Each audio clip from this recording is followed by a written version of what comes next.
When I first got my hands on Moho, I couldn't believe how quick it was working, that it was real-time playback. It was actually a bit disorientating because I was so used to After Effects. I think every creative right now is struggling with originality. Instead of like a sci-fi score, we go like 90s trip-hop, down-tempo vibe. Is there some idea there that we have tidbits of conversation that we can maybe turn into a story in and of itself? The amount of momentum that can build when you bring in others that can help complement was a beautiful thing to see.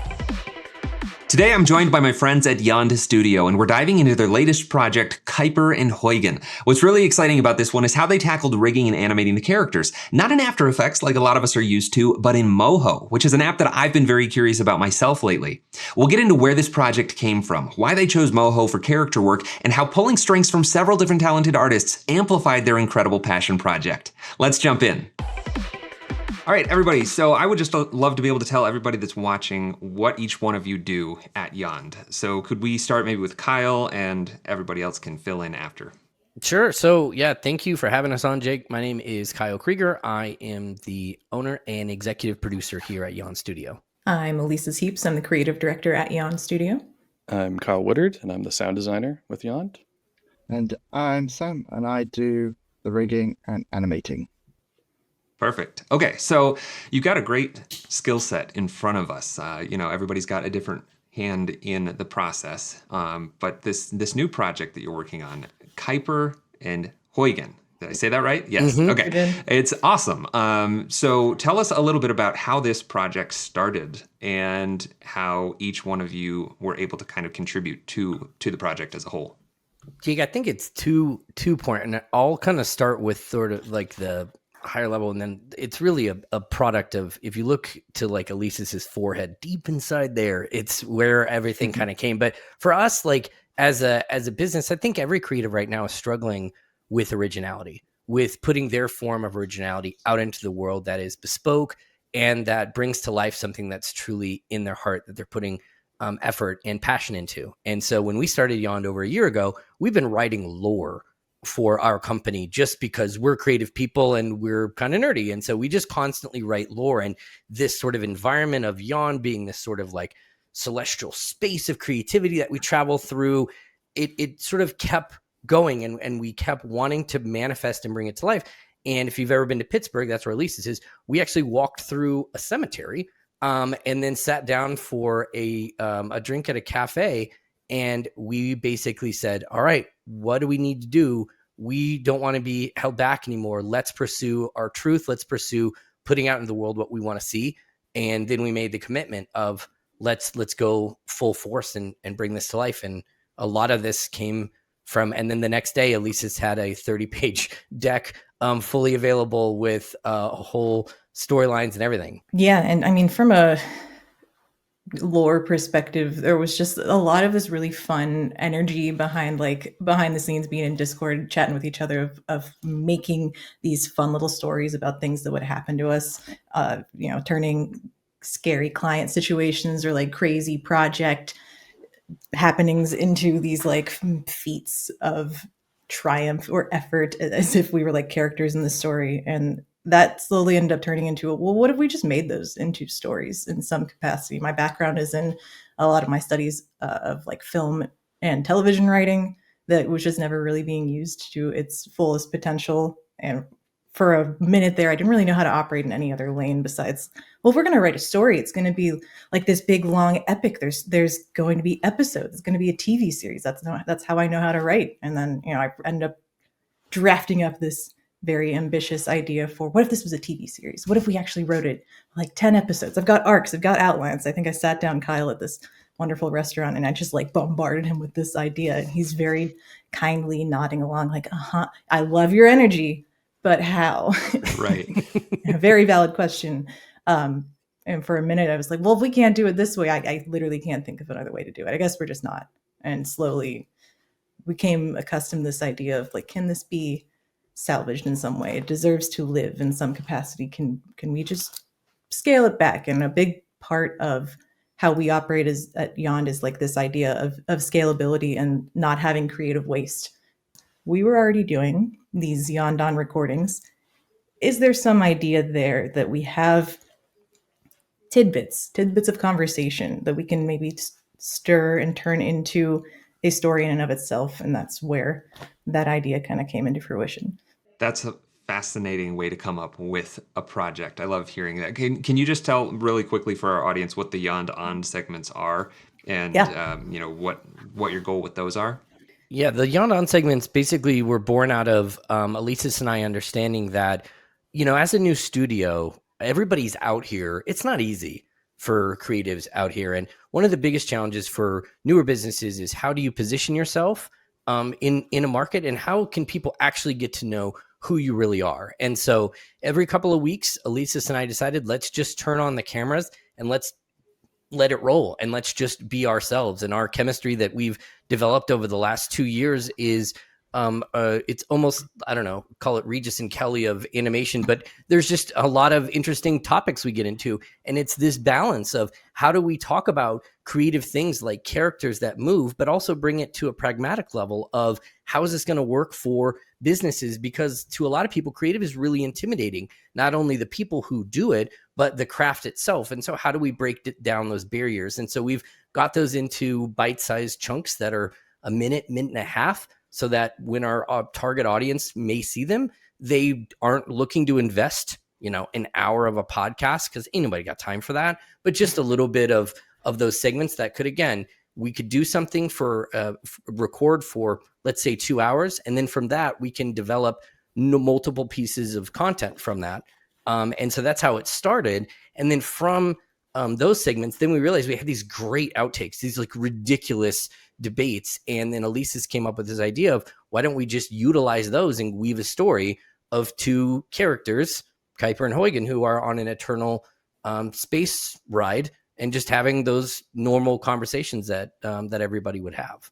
Yeah, that's awesome. So I just want to commend you guys for going through with that idea of the Yond On series, because I feel like it, like you said, it's not easy to get to know the people that are running these studios. I don't see a lot of studios, if any. I don't know that I've seen any studio have a real social media presence where it was them, not just their work. And I think you've combined that really beautifully with your series, where you're able to talk about topics that are interesting to motion designers.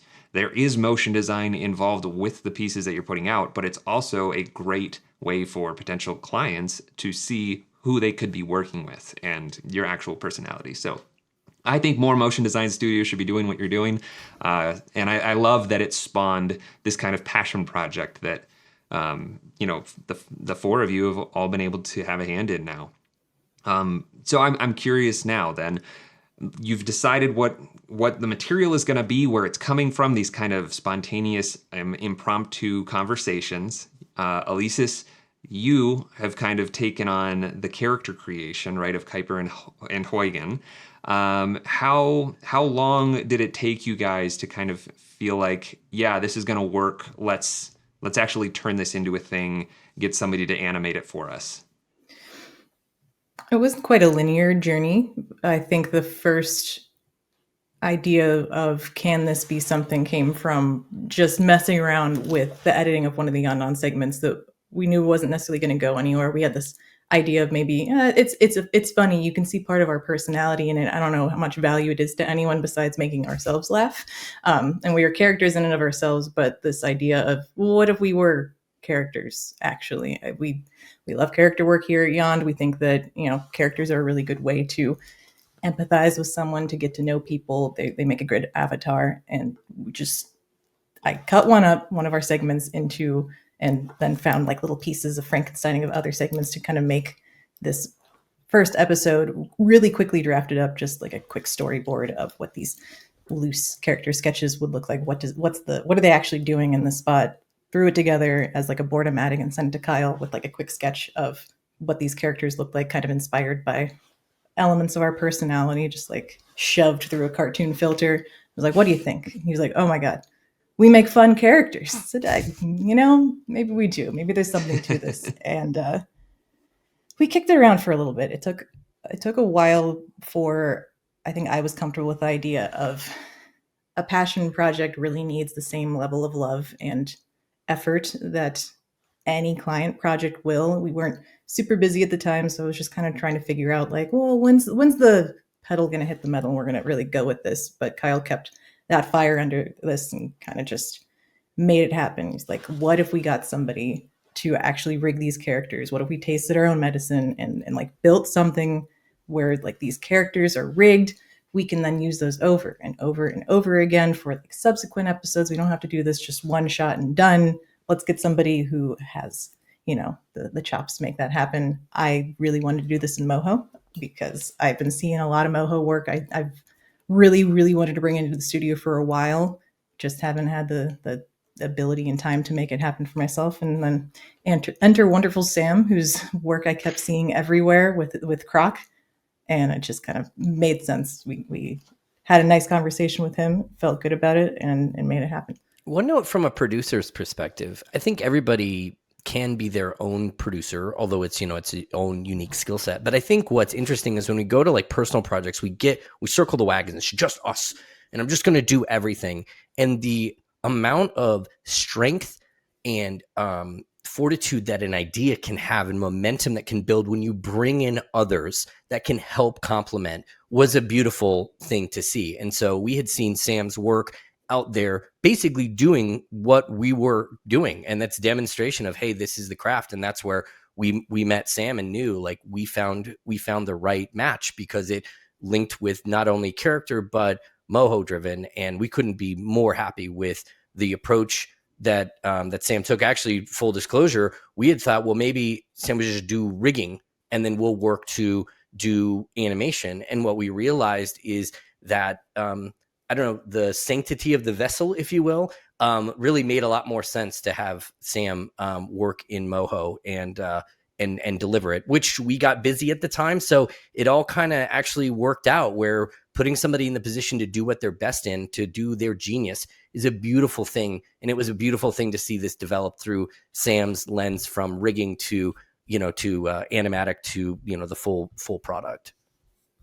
That's cool. And I'm very interested in digging into Moho. I want to talk about that for sure.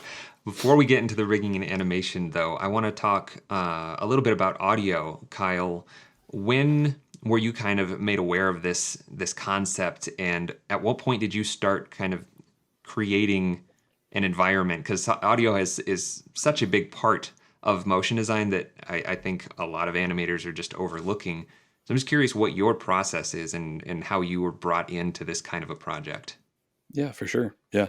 They brought me in around kind of the animatic stage, and I'd been seeing some rough sketches from Elysis. So I had a general sense of who are these characters, where do they live, that sort of thing, which really helps set up kind of a sonic landscape. Obviously we're in a sci-fi world, but at the same time, musically for this composition, I think it was Sam and Kyle pitched this idea of like, what if we totally subvert expectations and instead of like a sci-fi score, we go like 90s trip hop down tempo vibe, and they're actually just cruising and grooving in space to this kind of like lo-fi beat, which is super fun, and that's like a great challenge as well. So my approach for that is kind of establishing what's the tone, and in this case, it's fun, it's supportive, it's kind of in the background, it's what they're listening to, so it needs to nail that. And then at the same time, also working with like sound effects and things like that to enhance the environment. So bringing in some sci-fi elements that we're familiar with, but also we're talking about dragons and zombies and sword swooshes and things like that. So yeah, I really got to let loose, and it was like a sonic playground for sure. But musically, I often start with like a tempo, like a BPM, just to get that going, and then source drum sounds and drum loops and things like that. And I also play quite a lot of woodwinds, and I think Jake, you used to like teenage engineering stuff. Hey. So yeah, this is super fun. This is the mini version of that. Yeah. Super fun, super inspiring. I use Ableton as well as my DAW of choice, and those tools are just really inspiring to get some paint on the canvas, so to speak. And from there, yeah, it's just kind of refining and whittling it down to somewhere I'm happy with. And that's kind of the overall entrance point into that. But it started with Sam because I admire Sam's work for so many reasons, but it's really ingrained in in hip hop, in UK hip hop culture.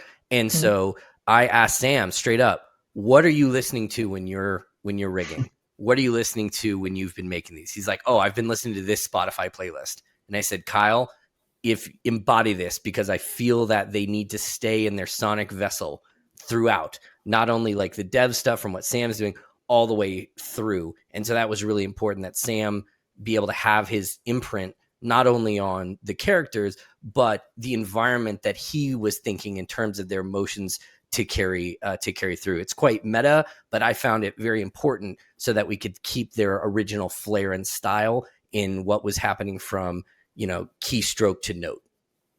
Yeah, that's awesome. That's also like really creatively fulfilling too. Like we're collectively, everyone has their own fingerprint on it. We're all working together. It's got Elisa's sketch, Sam's musical taste. It's all coming together. Yeah, and Kyle, you've obviously been working with audio for motion design for a while, but I'm curious. I know Elisa's has dabbled in After Effects. I mean, you have experience with After Effects, not dabbled. You know how to work in After Effects. Sam, obviously, you know how to work in After Effects. Kyle Krieger, I know you also know how to use After Effects. And that ability to all kind of know the environment that these kinds of things are being created in, I'm sure gives a leg up. And I'm curious, Kyle Woodard, do you have any experience with animating yourself? Yeah, absolutely. Yeah. I kind of live in both worlds. Okay. So which helps quite a lot. So that's what I was going to say is I think it does help tremendously. It wasn't until I was probably teaching, honestly, that I realized not everybody has a music background. I grew up with a mom who teaches piano, and so I learned piano at an early age. Then I moved on to bass guitar, and so rhythm was kind of embedded in me, and I understood rhythm, and that translated to video editing and eventually to animation. Same thing with graphic design. I had a graphic design minor, and so I had this knowledge going into the creative field of just basic fundamentals of design and layout, and seeing students who struggle with those things, it became clear to me that they just jumped straight into motion design. And they didn't have any fundamental background in things like rhythm or composition. And so the fact that all four of you are working in an environment that you're comfortable with and you're all able to contribute different aspects to that same end result is just like a super group of talent. So that's just awesome to see all four of you being able to do that. And if you, viewer, don't have any background in graphic design or music, it'd be great to just study just a little bit. You don't have to, become an amazing piano player, but just understanding how rhythm affects things in motion is such a huge, huge thing. Okay, so Sam, let's talk a little bit about Moho, because I know, talking with Kyle, that you also worked with character rigging in After Effects, and I've kind of been guilty of making After Effects my priority and not wanting to expand, resisting the expansion to other software as much as possible. It's only been in the last probably 5 years that I've finally been like, okay, I should check out Cinema 4D. I should look at Blender. I should explore other apps like Cavalry and things like that. So the only character rigging I know how to do is in After Effects. And I know basically all of the techniques that you could possibly know in After Effects. And at the end of the day, they're almost all slow. And I'm sure you know this, Sam. So I'd love to hear what your background with character rigging and animation is and what drove you to moving to Moho. So I started using After Effects when I was in university. I was doing a multimedia degree, so that entailed photography, film, graphic design, and initially I was taking a liking to graphic design, but as soon as my tutor told me I could make that stuff move, it changed my life. And so then I was all in on motion design, and out of university I managed to get in a local studio, doing some of their motion graphics in there. And it wasn't long before they were getting me to try and rig up characters. And this was sort of 2013, 2014. So I don't think that there wasn't rubber hose or anything like that available at the time for After Effects. I think it was Duick. and I actually really struggled using Duic at the time, and it wasn't until I got my hands on Rubber Hose that I really felt that I could get into creating characters in Illustrator and then bringing them into After Effects to get moving. Um, and then from there, that's been my main experience. I've used sort of Rubber Hose, Limber. I've used joysticks and sliders, which are all fantastic tools and can definitely get the job done. But sort of since COVID, I have really found it difficult to work alongside with how slow After Effects is. When working with tons of layers and trying to get them all to work at the same time, and just completely found it infuriating. And off the back of that, I started teaching myself cell animation because I thought, okay, some of these poses that I need, I can just draw them. Why can't I just draw them? And I started doing that, and I had quite a few projects that were cell animated, and they went really well. But again, I found the process of getting the initial rough animation done, it wouldn't take me very long at all. But then having to go back through and neaten everything up and paint everything in, just took so long. And that's where I kind of completely stumbled out of the blue across Moho. I think it was actually one of my friends said that they'd managed to get a license for a previous version for very, very cheap. And that essentially it was available. So I just decided to download it kind of without any knowledge, just in case I needed the tool for some freelance projects. And then once I downloaded it, started looking into it, and was just kind of wowed at the fact that, okay, so I can kind of stitch together a bit of rigging that I know from After Effects. I can stitch together some of the timing, blocking, working with keyframes in between, stuff like that I know from traditional animation, and kind of just put it all together as like an in-between of these two worlds that I've been like battling over. And so, yeah, like it's kind of just changed the way I animate completely. From a personal point of view, it's kind of taken away any anxiety I have for starting work on projects. I don't feel like there's that headache that in the back of my head I think I'm going to have at some point because something doesn't work, or I have a crash of some sort, or I'm going to get behind on a deadline. So, yeah. Cool. Okay. So I'm interested then what it is about Moho that you like as opposed to rigging in After Effects. Obviously, there's the speed aspect, but Yeah. obviously, like I got to be honest with you right now. I've not looked much into Moho or other options like Toon Boom. I know they exist, but I've never really gone to look at them. I've seen a few things on Instagram, on your Instagram, and on another person I follow. He goes by Speed Lag. That he made a video of basically his first project with Moho. And I was like, okay, that looks like an animation app. I could probably learn that. But the thing that caught my eye was just how responsive it was, how quick everything was to render. So is that the main draw for you, or is there more to the rigging experience that you like about Moho? That was definitely a pull for me, sort of the speed at which stuff happens, to the point where when I first got my hands on Moho, I couldn't believe how quick it was working, that it was real-time playback. It was actually a bit disorientating because I was so used to After Effects. And so, I mean, the rigging is just great. I like being able to use what's called actions in Moho to create controllers to be able to move the head left and right, or up and down, or just different positions for the body to be able to move. So when it comes to the animation stage, you have every possibility that you might need. Creating actions for foreshortening, for like mouth movement. It's just really, really, really easy. very, very similar to what you might do in joysticks and sliders. But again, the performance is just so much better.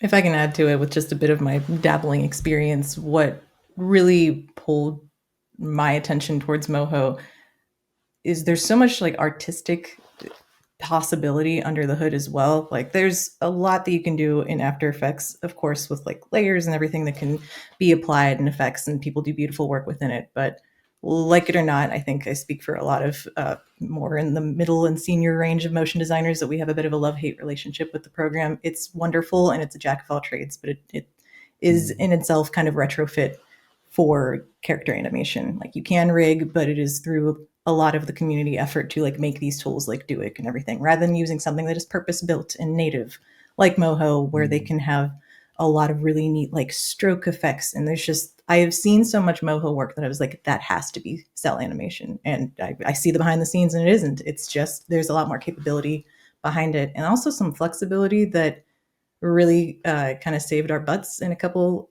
instances of me being one of my own clients that I despise, where I just didn't know what I wanted for a minute. I'm still working on the backgrounds for Kuiper and Huygen and just kind of being indecisive about what scaling and angle I wanted. And Sam was already in the process of rigging and making these happen. And I was like, hey, Sam, I kind of might need to move around these close-ups of Kuiper and Huygen in their respective one-shots. How possible is it for you to export a 4K instead of 1080? And he was like, oh, it's just hitting like a particular setting, versus if we had built those in After Effects. Right. And like anyone who's done that knows that like I would have to potentially rebuild these rigs Yes. and redo a whole lot of work. And for us, it was just, oh yeah, no problem. It might take a little longer to render. And I even popped in to like fix something for one of the shots, and the speed at which it rendered really blew my mind. I was stoked. I was like, I don't know if I can go back at this point. And I only dabble, so it's That's pretty awesome. And that's almost the same experience I had going from After Effects to Rive, of just being like, oh, it just plays. Like I can do anything, and then just it plays. So that's great to hear. And I pulled up the pricing on Moho. The other thing that people love to complain about is subscription pricing. Sure. And Moho is a one-time purchase. You get that version. It's $400 for the Pro, which is like, maybe that sounds like a lot of money, but as a working professional, that is totally reasonable for a complete character rigging and animation package. And there's even a light version. It looks like Moho debut. It's only $60. So it's like, if you wanted to just dabble, you could try it out, see what it's all about. But I think my route would be just look up some tutorials on YouTube so you can see, oh yeah, this is totally learnable, coming especially from an After Effects character rigging background. And if you get one job that needed character animation, that's going to cover the cost of that. So look into that for sure if you're interested in character rigging and animation. I'm going to have to try it at some point. Sure. Because I feel like After Effects, it clearly was not designed for character animation. They added the puppet tool, but they didn't add anything beyond that. So I think that tells me Adobe's not putting any priority on character rigging in After Effects. They're relying on third-party solutions. And then they made Character Animator, which is a completely different, Right. The motion capture app, which is just completely different from rigging a character and animating it by hand. Performance capture is cool, but it's not the same thing.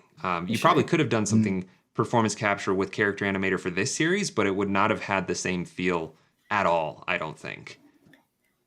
Yeah, I definitely agree. And I mean, just another coin in the fountain of maybe why you should learn Moho is something I've learned just from us putting out behind the scenes that, hey, we're working in Moho now. As in our corner of the industry, I feel like there are not a lot of people working with it yet. It seems to be kind of like a niche tool. And as a result, I feel like as soon as we put it out there, hey, we're working with Moho, all of a sudden I just became very close friends with everybody who uses the tool. They're like, oh my God, you use Moho? So do I. There are dozens of us. And I don't know, I love the community already. And just to know there's even a smaller facet of it that it is niche. And I'm keeping them all in mind because Sam, you're wonderful. And we're always going to work with you forever, of course.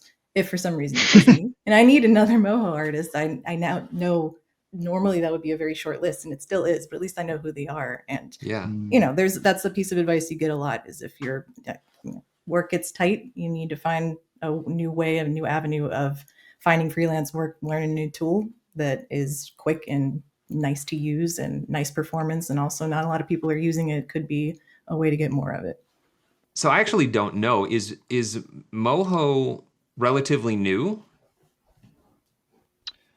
So I believe it's actually pretty old. I think from my knowledge, which is rather limited on the history of Moho, but um, that it used to be Moho sort of like 15, 20 years ago, then was bought out and changed to Anime Studio, and was Anime Studio Oh, for a few years. And okay. then I think the original owners like got the name back, and the brand back, and they've been making loads and loads of improvements to make the software better. Okay. Yeah, I've heard of Anime Studio, so that makes sense. And I should have done this research before this call, but I pulled up the Wikipedia article, and yeah, they've been around since like Yeah, yeah. 1999. The next question then I have is the only other real software that I've heard of like actual cartoons that are being broadcast that are being made in is Toon Boom. Have you had any experience with Toon Boom? Again, I have not. I don't have any real knowledge of the package, but is that something that's been on your radar? Yeah, I've definitely heard of it. I've definitely seen people use it, especially watching people use it on YouTube. It seems like you can do a lot of similar things that you can do in Moho, but my experience of actually using it is quite limited. I think I might have downloaded a trial at some point in the past, and used it for about 5 minutes. Now, I think if you are this is from my limited knowledge. If you are more of a traditional style animator, hand drawing your frames and everything, and you also want some capability of rigging, then I think Toon Boom is a good tool for that. And it is like a massive product. Loads of people use. My knowledge is also a little limited, but from what I understand about it, Toon Boom is like very industry standard, as you pointed out, Jake, for broadcast productions, for like real work.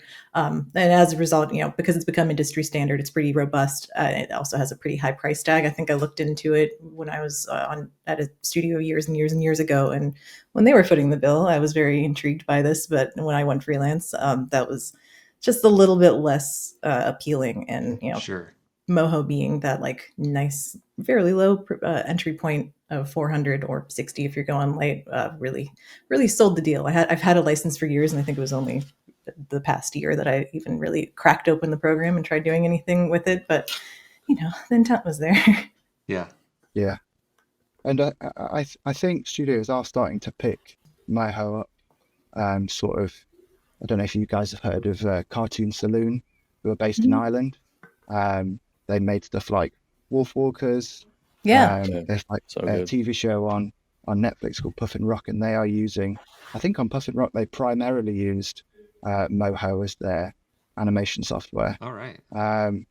So it's definitely being used. I even think they worked on a short for Star Wars, and they used a lot of Moho on that for some of I that, like the believe so. background work and the wide scenes.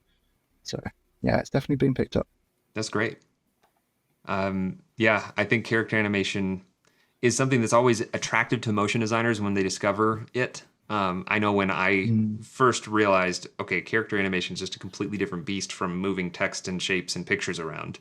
And learn, like, for the first time having to rearrange my After Effects layout because it's like I couldn't fit the number of layers I needed to see at once on screen. It was just a completely different world and very intriguing.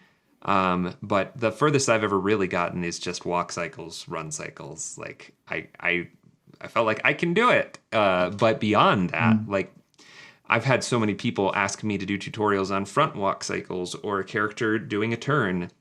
And it's like, that's just exponentially more complicated to do in After Effects with a rig that is pretty much a 2D paper doll. It's so hard to have those kinds of transformations that look fluid and natural. And from what I've seen of Moho, it's set up to do that kind of thing.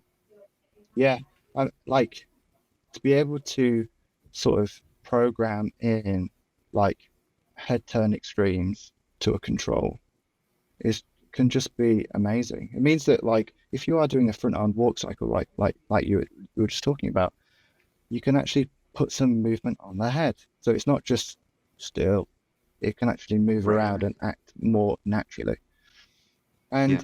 and even like subtle hand movements that the hand itself turns and can turn 180.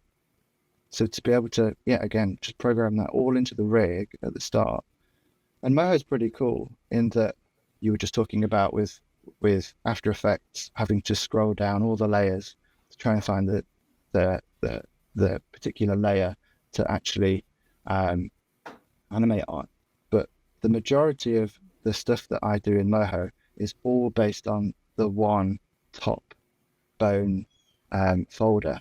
So it means that, like, all your keyframes are stored in that one place. So you're not having to kind of rearrange windows. I mean, you can if you want to, and you can kind of see exactly what you want to see. Yeah, that's awesome. And I'm all for it. Like I said, I think I got to get in Moho. And this is coming from someone who worked for Battle Axe for 3 years and helped develop Rubber Hose 3. Like, I am a huge fan still of Rubber Hose, but Yeah.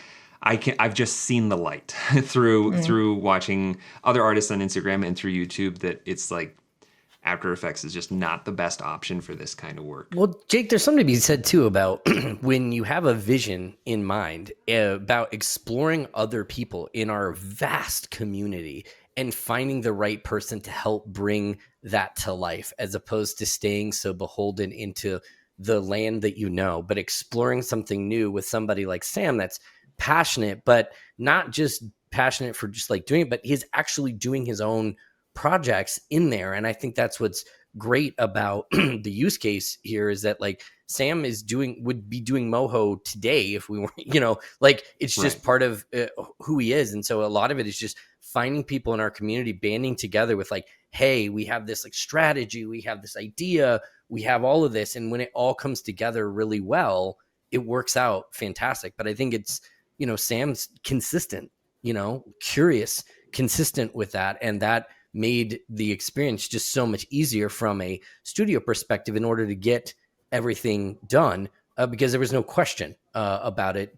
Sam knew that back and forth, and it was great to just see that amount of like dedication pay off when we were working through various scenarios.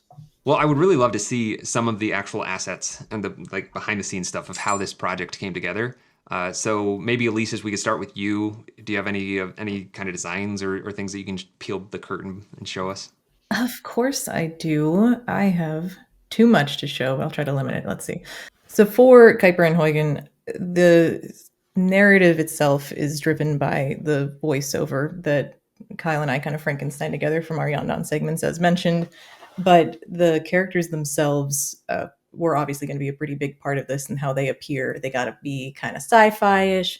They got to have their own thing. They have to be a relatively good analog to the shoving our personalities through this like sci-fi cartoon.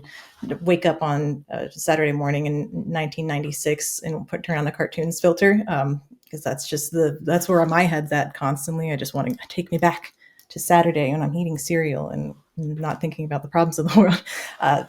So I don't know. I love designing characters. I think that there's just so much like under the hood that you can really communicate visually without really saying anything. So for Huygen, in my head, she's very like, she's guarded. She's like the defense mechanism. She's like, never see your true self. So she obviously has to be in this like mech suit. She's very like action first. And we wanted that in her design. So just started sketching up. And it's so weird when you're doing any sort of design and especially working on your own creative work, you're constantly like, well, is this too much like this other thing I saw? And you're always like worried about this. Like, I need to make something perfectly original. And I just stopped caring about that after a while. Of obviously, when you're working in sci-fi, everybody loves space and loves this type of aesthetic, and things are going to start looking and feeling the same. And that's for a reason. That's the genre, and you're playing into the genre. You're not necessarily copying anything. So a lot of her mannerisms and sketches that, as I was putting them together, are kind of like inspired by various different pieces of like Star Wars and Guardians of the Galaxy and just, getting a little Transformers in there to kind of make her look. And Kuiper was more of that. He's like they're an odd couple, right? They're a dynamic duo of if she's the quiet, grumpy, muscle reserved character, he is sunshine. He is personality. He's charisma. He's Kyle, really. And I actually pulled a little bit of inspiration from Kyle's backstory, his true backstory of being a mascot back in the day. And I was like, he's gotta have that energy. He's gotta have those proportions, and he's also stylish and just like all put together. He's the one you want to talk to when you're on the bridge, because he's gonna make you feel like everything's actually pretty cool and pretty safe and pretty chill. And he's much more in touch with his emotions. So like I just went big on his expressions and anything like an animal that would express themselves. So his ears, not only are they large, but he's got 4 of them so that he can extra express. And that was super fun. I was wondering in the back of my head of like, originally I was like, I'm going to have to animate this. Am I making this harder for myself? And then realizing that, oh no, I've got Sam involved and I'm making him have to animate extra limbs and all these other extra appendages. And then realizing, we're in Moho. It's easy, right? Let's give it a go. And this stage is all about just figuring out like how they move and what their personalities like, and this like rough concepting before we get into turntables to hand off to our animator, in this case Sam, to take these and then rebuild these and then rig them appropriately, just to give them a nice 360 of what the character looks like, to keep proportions and angles consistent, so we know what they appear like in pretty much every instance of them being on screen. I think 2 weeks after I wrapped the turntables, a illustrator rolled out this beta turntable thing. I don't know if anyone else has been seeing this, but I'm like, oh wow, that would have been really cool. It saved me so much time, but it's still nice to do, because even in this phase, there were parts of the design that I was like walking back and figuring out, like on paper, like if you were to just look at one angle of Huygen, and she's got like these stripes and pieces of her glove that kind of go around. And as I was turning her, I was like, uh-oh, I don't know how that works. The parts of the design start to break if you don't really think about them within the context of like seeing this as like a real grounded character in every possible angle. And I think at some point I was like, Sam, when you go rigging, you have my liberty to change this as you need, because there has to be some level of like a handshake that makes sense of give it the spirit of what we've got here. But if it just cannot animate because those are the realms of what's possible within the program, then that's totally fine. And there was a bit of that like give and take, which is nice. That's what's nice about collaborating with people, that there's so much pressure that gets taken off of your shoulders of, well, I'm going to limit this because I don't know what I might be confident in design, but I'm not really sure how I'm going to bring it together. But the freedom that you get when you get to hand it off to somebody else and say, hey, take this and run with it, just makes for a better product and smoother experience for me. I think that's really like the biggest thing of my behind the scenes. Everything else is like, my mood boards and such that are not as exciting to see. Okay. And I much prefer that we dive into Moho, because I think that's where the magic happens. Sure. And I think that Sam's going to take that one and get a lot of converts over to the Moho side today with just what he shows off. Great. So it was this kind of the format of the character designs that you gave to Sam to start rigging with? Obviously, like separated layers, probably. Actually, these are completely flat. I think that I had this ambition and ran out of time to take these designs and then vectorize them with like nice layers and then hand them off. This is just a PNG that I sent over to him, like all one layers. Like, is this okay? And he said, actually, I'm gonna have to rebuild it in Moho anyway. I know there is a way that you can hand those off. We just didn't have the time. So I was fortunate that he was able to bring it over the finish line. Cool. So then, Sam, I'm curious, how did you go from the sketch that we're seeing to, a state that you could rig that artwork? So I essentially brought in these images and started using vector shapes to build the characters again in Moho. There are ways in which you can bring in Illustrator files if you've got characters built in there. But for me, you can even, if you wanted to, animate bitmap files and rig them up. But in this case, because we wanted to create a kind of comprehensive rig that could be reused over and over again. I decided, no, I'm gonna vectorize everything up. I'm gonna make sure everything's masked up correctly and everything. And it might be a bit masochistic, but I do quite enjoy the process of remaking a character in Moho. I know not everyone will enjoy that, but I definitely do. No, I feel like being able to switch from this constant creative mode to a technical problem is a great break. I love when I can switch from animating in After Effects to doing some expressions or rigging up a character. It's like a very different style of being creative, and I think it is refreshing too. So you're not alone. Could we see some of what you've done then directly inside of Moho so we can get a feel for what it looks like? Yeah, of course. So here we have Huygen in all her glory, and there's a lot of controls on there. So I can get rid of those click a button. And I essentially took the turntable images and was able to then trace the front pose in Moho.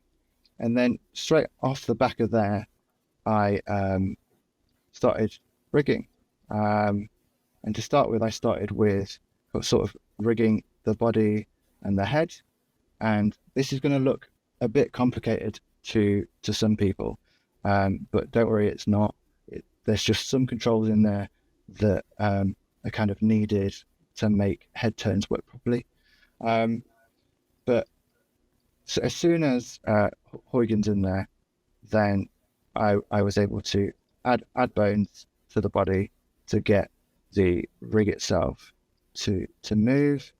And at the moment, you can see I've got kind of controls for everything, and limbs moving how I want them to move, which may look a bit weird, but in terms of how we had the character sitting down, this kind of made sense to me.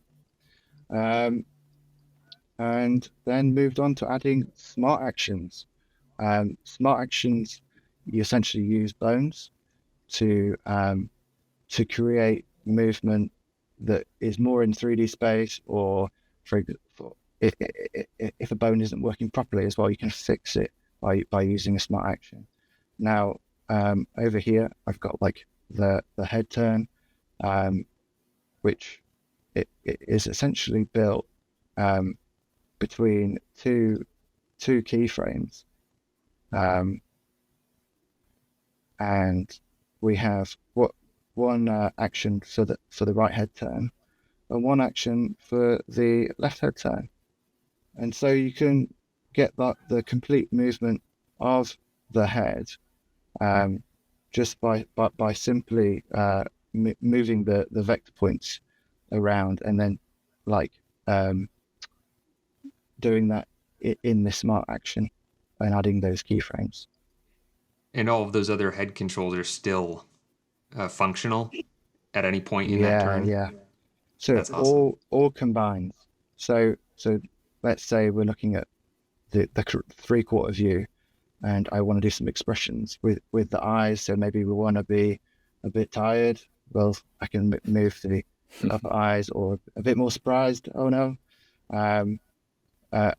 As well as, I mean, I don't think we used a full eye close, but it's capable of doing that.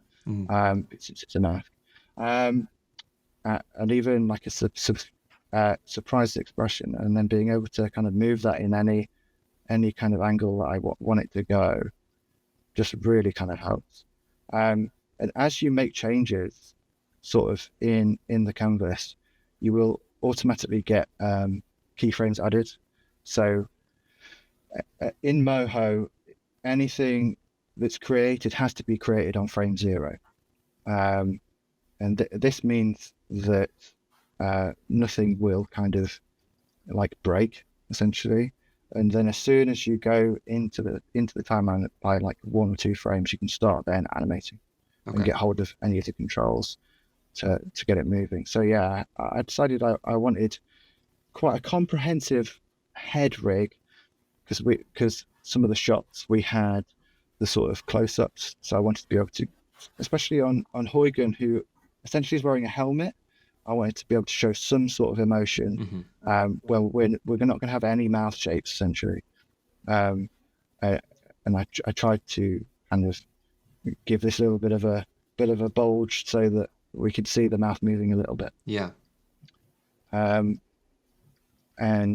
then from there I started wondering, okay, well, with the arms, we want them to be able to go in any position we want. So this might be a bit of a different rig to how some people have seen some of the bone structures in Moho. So, I mean, I would say that this sort of bone to bone to bone to bone structure in Moho is like the classic looking Moho bone structure, and it can be used really well and very simply. But here, I wanted to set it up it took me quite a while in quite a complex way, because I wanted to have the control of being able to foreshorten the glove, especially because the arms in the final animation are sat on the arms of the chair. Right.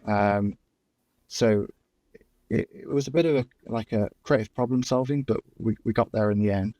And as well with this rig, I'm able to kind of put the fingers in any position I want.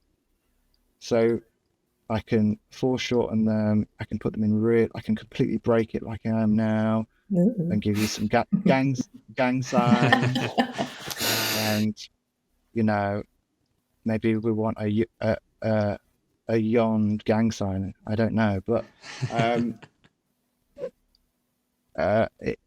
this really started to.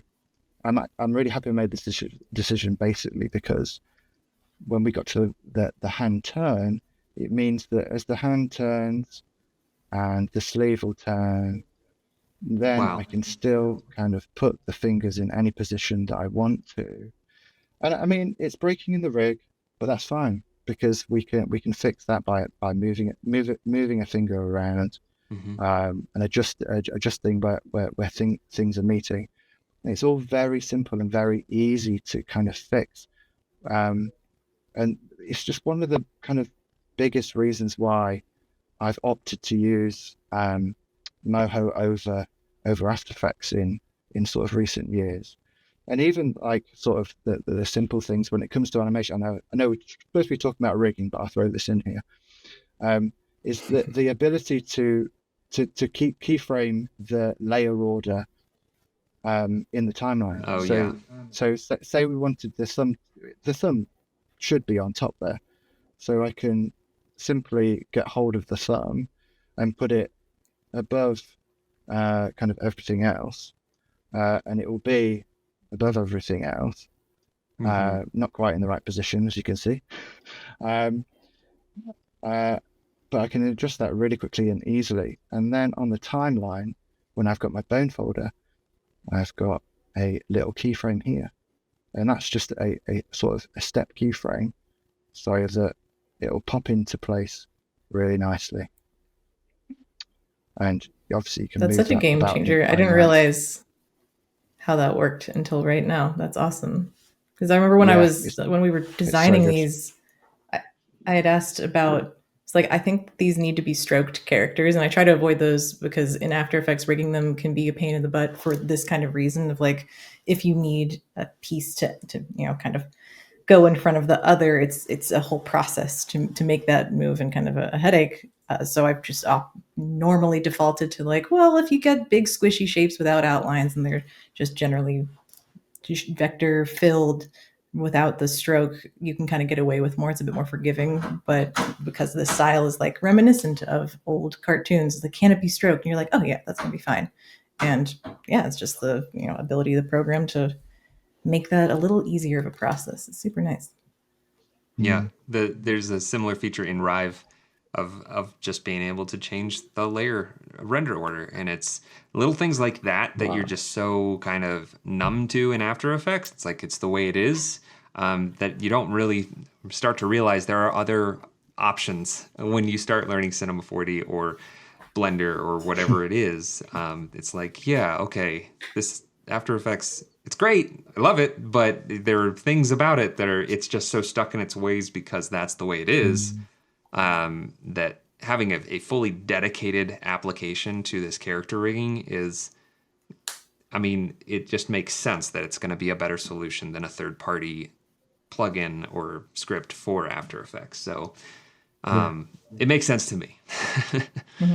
I think it feels. I don't know if you feel like this, but like with Cinema 4D especially, but with Moho, I feel the same. Is that it feels a bit more like a sandbox where I can experiment, play around with things. I can bring in 3D objects into this and put bones on them. Like I wouldn't advise it, but it kind of weirdly works. Um, I, yeah, it's pretty crazy, really.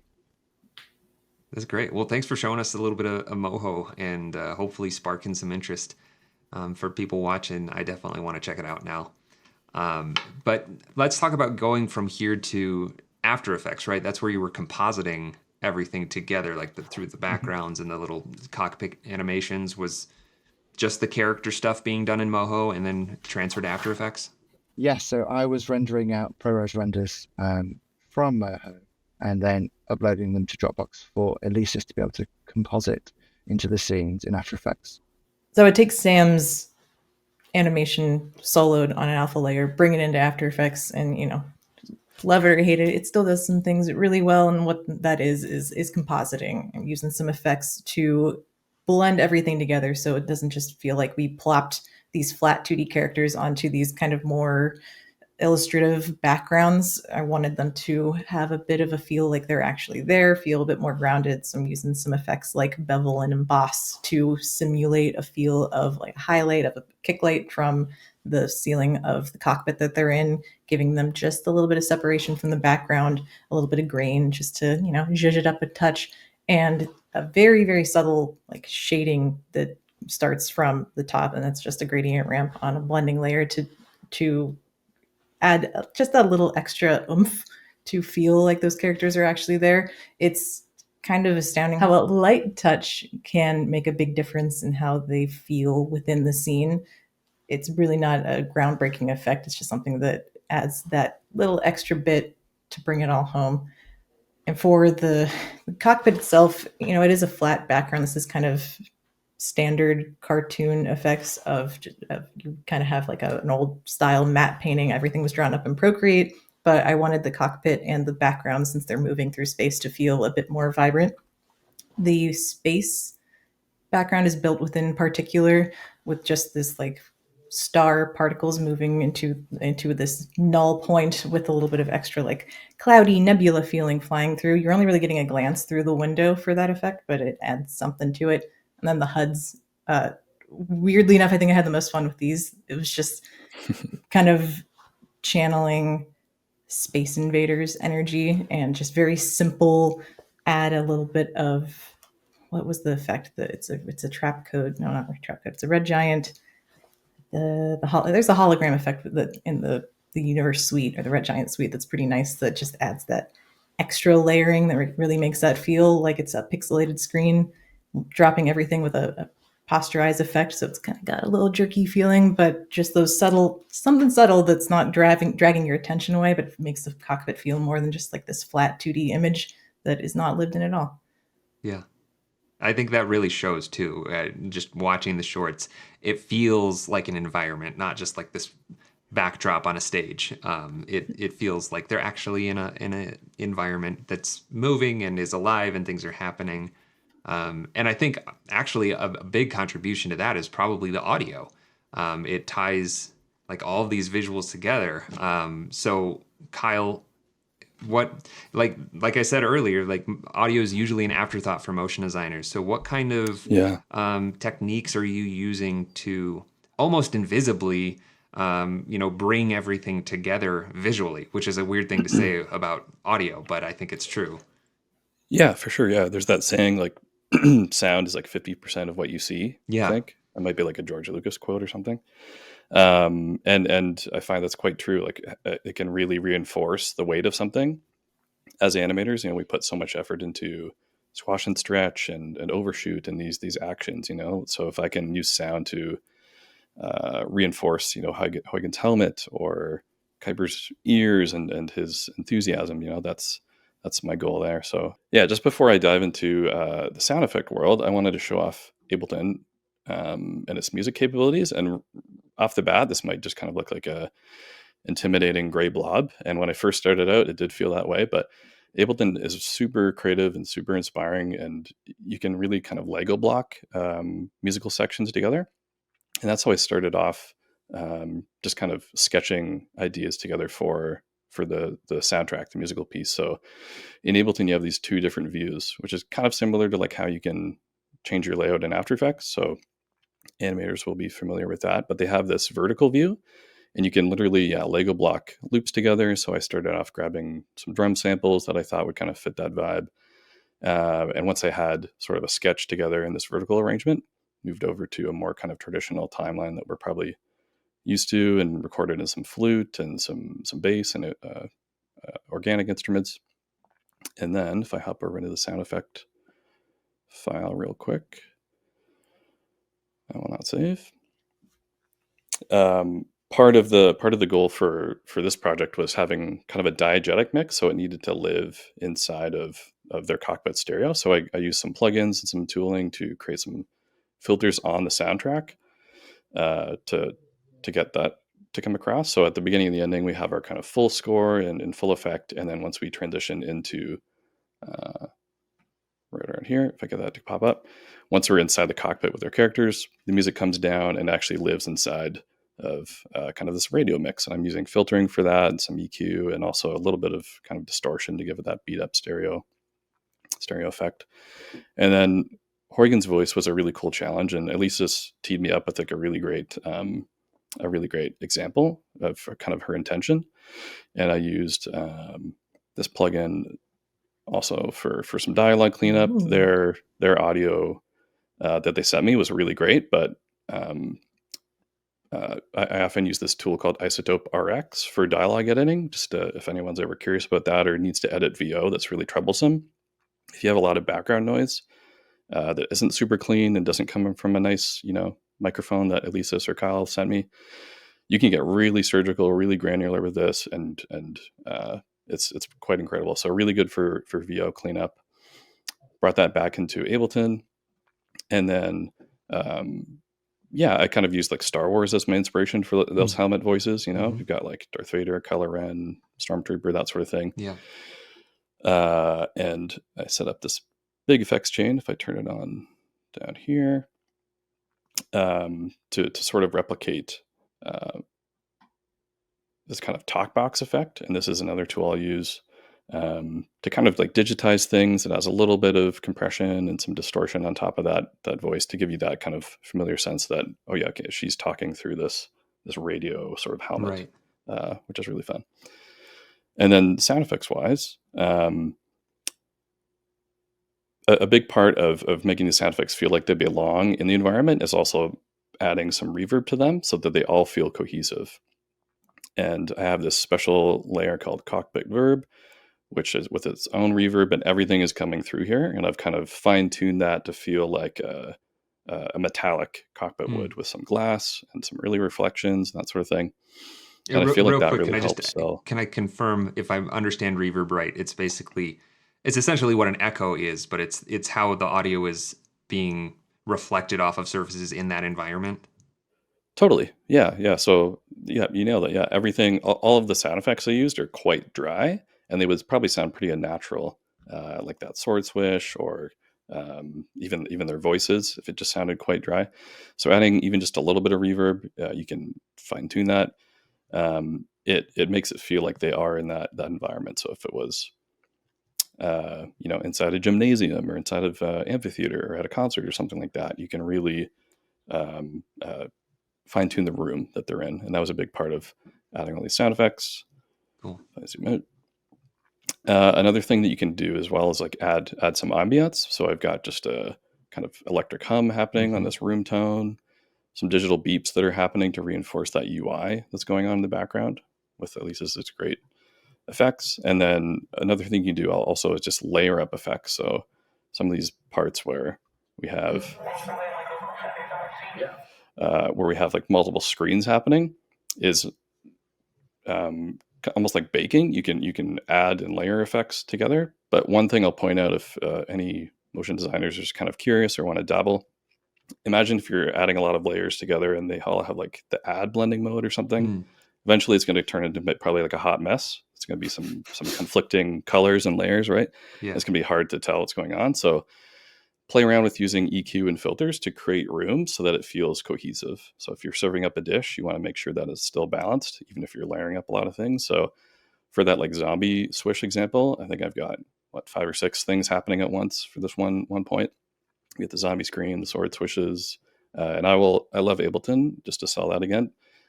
You can pitch stuff up and slow things down and get a lot of variability out of one sound, which is really awesome. It has some really great kind of time warping abilities. They sound quite good. Awesome. Yeah. Well, this is great. I love getting to, I hardly ever get to see audio, so being able to see a little bit of how this is all laid out is awesome. I have very little education on sound design, but the points where it has made the most sense to me is when I've been able to draw analogies to visuals. So your analogy with the add blend mode is brilliant. I love that. Oh, great. But I really do feel like the audio is what brings it all together. It is the cherry on top, and it really shows it in this piece too. So for anyone watching, if you have not watched this short yet, there will be a link in the description. You should absolutely go see it and be able to appreciate now how all of it was brought together. But yeah, that I think covers the whole process, and I'm excited to see more of Kuiper and Huygen in the future, hopefully. And it has been so great getting to talk to you and get to see behind the scenes of how this was all made. Well, thank you guys so much for coming on. I really appreciate you being able to share all of this work that you've been doing at Yond with everybody, and I know my audience appreciates it too. So thanks for coming on. Thanks for having us, Jake. Thanks so much. Thank you. I hope you enjoyed that conversation as much as I did. I appreciate Yond Studio so much for coming on and giving us a behind-the-scenes look at creating a passion project, and especially for seeing how Moho can work side by side with After Effects. You can see more of their work at yond.studio. There's a link down in the description. Thank you so much for watching, and I'll see you in the next one.